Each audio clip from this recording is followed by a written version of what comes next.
Welcome to Time to Teach with Tammy, the podcast that gives tips, advice, and suggestions to teachers by a real teacher. So sit back and enjoy. And oh yeah, don't forget to subscribe.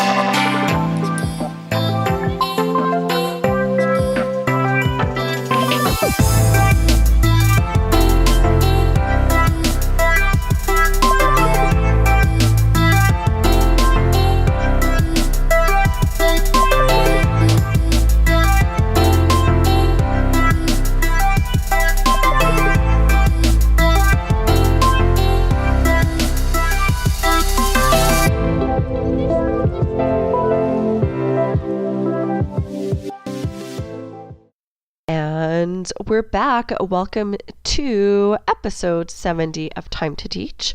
Today's episode is entitled Conducting Informal Running Records. So yeah, that's exactly what I'm going to talk about today. If you're already doing this, then you might not be interested in today's episode because it's probably not going to tell you anything new. We just recently had a workshop where we kind of learned about the difference of doing a formal running record, and I guess there's actually a different name that I don't remember now what it is. We use the Fountas and Pinnell kits to do our actual formal running records, but when you're just doing a regular running record, and you're not really, it's not formal, it's just kind of to see where kids are, and maybe you're not reporting out on it, and you're maybe not using the Fountas and Pinnell kit, then it's like it's actually called a running record. So I recently learned a little bit about that and have kind of just been dabbing into that a little bit. So that's what I'm going to talk about today. I'm just going to talk about my journey with that. So let's go ahead and get started. I don't think today's episode is going to be terribly long because there's really not a whole lot to talk about. I just wanted to share my experiences. You guys know if you've been listening. Really, the content on my show is really inspired by things that I'm trying out, things that I'm doing, experiencing, and then I just like to share back and talk to you guys about it. So as I said, we recently had our literacy coach give us a workshop on this. And let me just kind of maybe back up a little bit and do background. So we use the Fountas and Pinnell A to Z kits to actually formally report out on. 3 times a year, we report out on where students are beginning, middle, and end of year. So beginning year would be like August, September, mid-year, January, end of year, end of May, early June. So, now that doesn't mean that's the only time we're assessing students, but that's our actual formal assessments. And of course, if it seems that a student has moved in between, which they will, because that's a lot of weeks in between, we would typically assess them using the Fountas and Pinnell kit. Well, recently our literacy coach kind of came to us and said, hey, actually, those kits should only be used when we are formally doing the running record. Again, there's apparently a different name when it's a formal one, and I don't remember what that was called. Probably have it in my notes somewhere. So she provided us a workshop on how to do an informal running record. So that's what I want to talk a little bit about. So, we have the formal 3 times a year. Now to talk a little bit about the informal. So basically, we don't need our kits to do that, but you do kind of, if you're pulling books, you do need to have some leveled books, and you need to be comfortable with the leveling and kind of know, hey, this is a true whatever level book. So my grade, I teach pre-first. They come in as, not really into the leveled readers yet. Some of them are. And then usually by January is where we would see them be at maybe a level A, level B. So, we're looking at, I need to kind of know those levels. I would say A through F would be the most common ones, but of course we will have some kiddos, I've had years where I have kiddos who are all the way up to maybe a level M. a level in, independent. So I'm not as super familiar with those higher levels in terms of characteristics. But the lower ones definitely, because those are the ones that I am working more consistently with my students as they work through the levels. So basically, when you're doing an informal writing record, you want to be able to take a book that a student has not read, which I feel like this could be a little bit tricky if you're taking it from your classroom library. So you might need to get it from, you might want to check it out if you have some in your library, which we do. We have leveled readers in our library. That's where a lot of the ones where we do guided reading, we house leveled readers in our library. Because when you're just grabbing from your classroom library, you don't know if your student has had that book before, if he or she's read it. The way that we do reading is our students will shop for new books every couple of weeks, or at least that's how I conduct it in my room. They'll get leveled readers, and by the way, I know there's so much controversy around leveled readers, and I would like to do an episode on that at another time. That's not what today's episode is about. So whatever your thoughts, feelings, whatever, I will, go into that later at a later episode. But basically, your student needs to have books that are accessible to him or her. So yes, I do use leveled readers, and I don't force students to use just one level. Again, that's for a later episode, but I have leveled readers, and then I also have books that are just sorted and arranged through genres, primarily nonfiction, fiction, animal character fiction, ABC books, number books, things like that. Mo Willems books I have. Fly Guy, because my kids love Fly Guy. I just never see the intrigue of Fly Guy, but Fly Guy is well loved by many of my students every year. That's a popular character. Piggy and Elephant, of course, that goes with the Mo Willems, but like this is the way that I have my books arranged. So they're shopping for books every couple of weeks. So I think the tricky part is when I am suspicious that a student has moved, being able to pull a book that I can be sure that the student hasn't read before. But anyway, so I'm actually just starting to do the informal writing records due to the workshop that I had, whereas normally when I see a kid who I think has moved up, I would have pulled my Fountas and Pinnell kit. By the way, if I sound strange, I've been fighting something for many weeks now. This is week 4, so I'm very nasally. I do not sound like myself, but just so you know why I don't. Anyway, so normally I would have pulled from the Fountas and Pinnell, but we have been cautioned not to do that, to use that only for the formal assessments. So now we're pulling from either library books or a book in the classroom where basically you just want to pull it and check it with the kid like, hey, have you ever read this book before? And if they haven't, then you are good to go. But like I said, you have to be, you really want to be familiar with those kind of levels, because some books that say they're a certain level are not true Fountas and Pinnell levels. You will know this if you've ever ordered leveled books, quote unquote leveled books, and have them arrive and be like, oh, this so is not a level A, or this so is not a level B. So you have to really kind of know those levels, and I would, like I said, I feel like it really A through D would be my most comfortable. I work with mostly A through F, so I guess I would say, yeah, A through D though is what I feel most comfortable, where I can almost look at it and be like, yeah, this is probably a true A through D.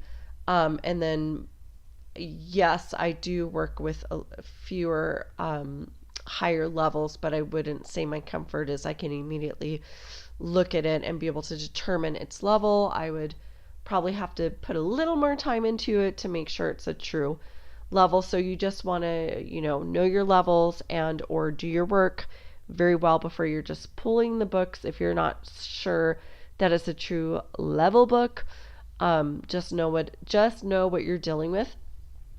In this workshop we basically were instructed that it's good to give a couple of choices. Same thing with the Fountas and Pinnell. When you go and you use their kits, you have a nonfiction and you have a fiction option.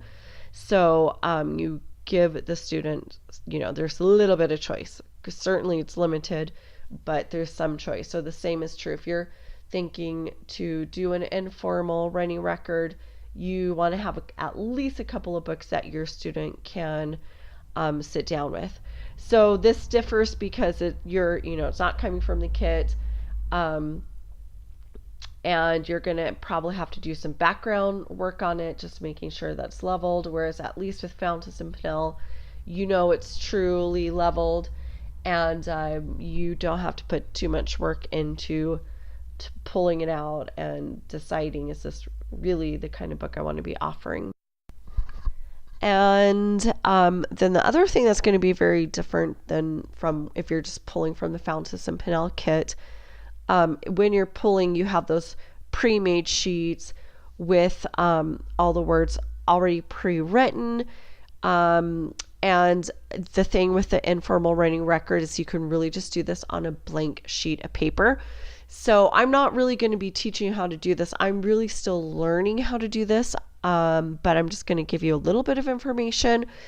But I kind of like the simplicity of it. You just have a blank sheet of paper, and your student will read from the book that he or she has chosen, that you've pre-chosen, and then they choose the one they want. And then you just kind of you're listening, and on the white sheet of paper, for every word that's correct, again, it would be a check mark, check mark, check mark, and then let's say there's some kind of a miscue, then you would draw a line and you would write the word that appeared in the book on top, I believe, and then the way the student read it at the bottom. And of course from there you're really getting the same kind of information that you would be getting from any running record, like a formal running record. You can take a look at the miscue analysis and really kind of see what kind of errors your student is doing. Is it something with the comprehension? Is it something with the syntax or the visual, and what are they doing? Are they self-correcting? Are they using strategies that you've taught them? Are they monitoring for meaning? You can get the same kind of information, which is really kind of awesome. It feels to me a little more liberating because you don't have to wait. You don't have to do this big formal thing. You kind of just check in on your student, which really I've been doing this kind of work, but I haven't.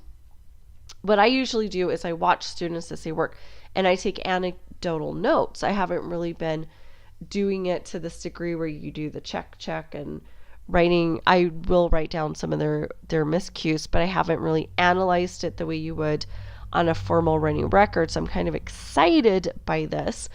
But there are lots of actual ways to do this. What I mean, there's actual techniques and how you write this stuff down. And, that's really kind of going beyond what I wanted to do. I just kind of wanted to share a little bit of this. So we're basically, at the time that I'm recording, we have a week off because it's a Mexican holiday and we have Thanksgiving. And even though Mexico does not celebrate Thanksgiving, our school does. We are an American school. So anyway, the week before this break, I actually thought, well, I'm going to do this because I use every Friday for assessing. So I'm like, well, what perfect way but to actually try this out and do some informal assessments. I usually do the high frequency words. I go back and assess letter names and sounds. So I thought, hey, I'm going to do this with some kiddos And I got through a handful of students on that Friday and was able to see that I had some students who have moved in their reading. So I thought, well, that was pretty awesome that I decided to do that, because I'm able to check that the students have, checked to see that they actually have made some movement, and that gives me a really good starting point for when we come back from break. I'll be able to, I'm regrouping some of my groups based on the data that came out of this informal running record. So that will be nice. I'll be able to regroup students. The other nice thing is when you're doing conferring, which I've been conferring with students for the last, 2-3 years, probably maybe 3 years now. So hard to keep track of time. It all just passed by so quickly. So I'm used to doing conferences, and when I confer with students, like I said, I wasn't doing so much of the informal writing records as I was able to observe and take notes on what they're doing. And then just the great thing is that you can go ahead and teach to their specific needs. So I've been doing that. But I think this is just another way that you can track the information. And what I've done is I've actually kept the white sheet of paper that I've done the informal writing record and put that in the same binder that I have for students, where I keep my conferring notes and all my I call it my binder of life, because all my notes and information on students is in that binder. And I keep everything. I keep reading, writing, and math, because for me, at one point I tried to keep a different binder for math, but I just thought for me it works out to have everything in one place. So it's just kind of nice. So I'm really kind of excited about coming back from this break and regrouping. Like I said, I'm regrouping my students based on the information that came out, but I was also able to teach them right then and there when I did my informal writing records, because I was able to see a lot of students who, I was just able to see what exactly they were doing, what they were doing well, what they needed to work on. And I was able to, be able to stop them and speak to those things that maybe they're still working on. I also think it's a nice record to have, when you're reporting out to parents, especially when there are students who are maybe you're worried about, and you want to have a nice record of the kinds of errors that they're making, so that also parents can work with them in the house, but also so that you can clearly explain the things that you're seeing in your classroom. When a student is doing well, it's not such a big deal. But when a student is struggling, you really want to have clear information on what is it, where exactly is the struggle? What is it that he or she is, confused about, or still, struggling to master, or just having difficulty with? Those are the ones where there needs to be a lot of clarity, because when everything's fine, everything's fine. There's not much, and I'm not saying you don't have to worry about the kids who are doing well. That is not what I'm saying here, because you always want to take students to their next steps, which is why you always need to know where everyone is. But I'm really more talking about in terms of reporting out, and also knowing, if you have a struggling student, you need to know what those struggles are, so you really have a well-defined next step and next steps for the student. But when you're reporting this out to the school, when you're reporting this out to parents, it just needs to be really clear where that struggle is.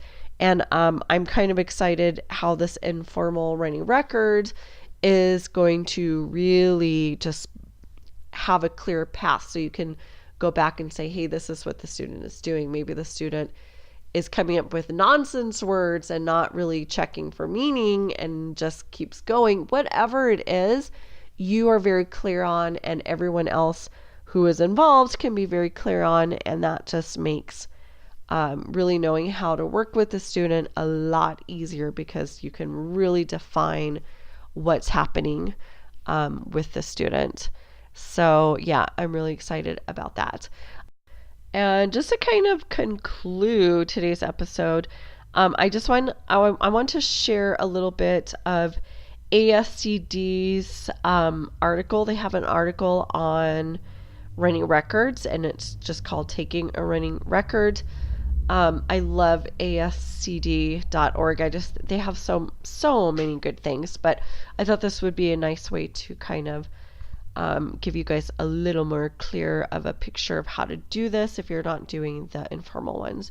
Anyway, so I'm going to just kind of like read what they have. Implementation number 1, show teachers how to take a running record. Remind them that students don't have to read a whole book, just enough to get a picture of the child's reading.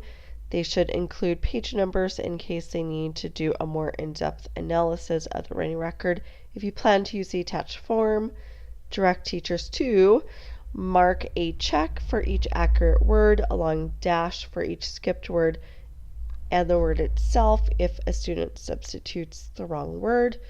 Write down the number of the running words in the text, noted as RW.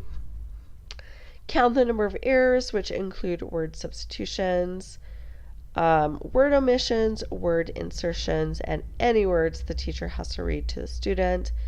Calculate the accuracy using the following formula: running words minus errors divided by the running words multiplied by 100, and that will get your percent accuracy.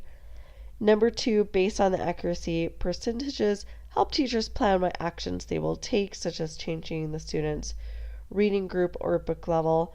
Number 3, meet with the teacher to analyze the running records to look for patterns in student and group performance and for class trends. Okay. Let's see. For example, examine a student's running records over a period of time. Is there a pattern in the kinds of behaviors the child exhibits? Compare proficient reader to struggling reader. What are the differences in their reading behaviors? Are there patterns in the reading behaviors of ELL students? Look at the running records of 4 random students in a class. Do they reveal a pattern in the teaching emphasis? Does the teacher need to shift emphasis? How will you help implement that shift? Okay, number 4. Help teachers plan the most efficient routine for administering running records. Some teachers take 1 brief running record per day by having 1 student read a short passage by himself after his guided reading group. Other teachers take a running record of each student every couple of weeks by listening to students read aloud within the small group setting. Okay, just to kind of insert my own opinion here. Like I said, Fridays have always been my days to do assessments. But having said that, like I stated at the beginning of the show, Fridays are my days to assess students, and I've been doing assessing their high frequency words and letter sounds and names, because we don't really start taking running records on our kids until January. That's about when we start seeing them really getting into the leveled readers. Although, like I said at the beginning of the show, I did an informal running record and did find that some of my kids were able to read the pattern level A books. I had a couple at level C, so it was really good information. But so you kind of have to know when you're going to do this. I also will do guided reading. I do both guided reading and conferring. So I could, on the first read in our guided reading, I could actually sit with the student and do an informal running record at that time as well. So I'm just kind of thinking of other times I can incorporate it. Okay, back to the article. Number 5, suggest that the teacher keep a stack of informal running record forms in the guided reading area to easily transition from working with a group to taking a running record. Keeping a running record should only take a few minutes per day if the forms and the books are within easy reach. And I really just, like I said, my quote unquote forms are just white blank sheets of paper. Right in my little kidney table, right at my kidney table, where Also, I have books right behind me, so it's all easy access. Number 6, at the end of each one semester, meet with the teacher to evaluate the reading behaviors of an individual student across time. Based on the students that are running records, what is the student's instructional level? What is the student's fluency level? How does the student's reading behavior change when reading informational text as opposed to narrative text? What is the student's rate of self-correction? What kinds of miscues does the student make? Number 7, encourage teachers to share reading records data with each other. Some choose 1 or 2 students at various levels of expertise and discuss their reading records once a month with teammates.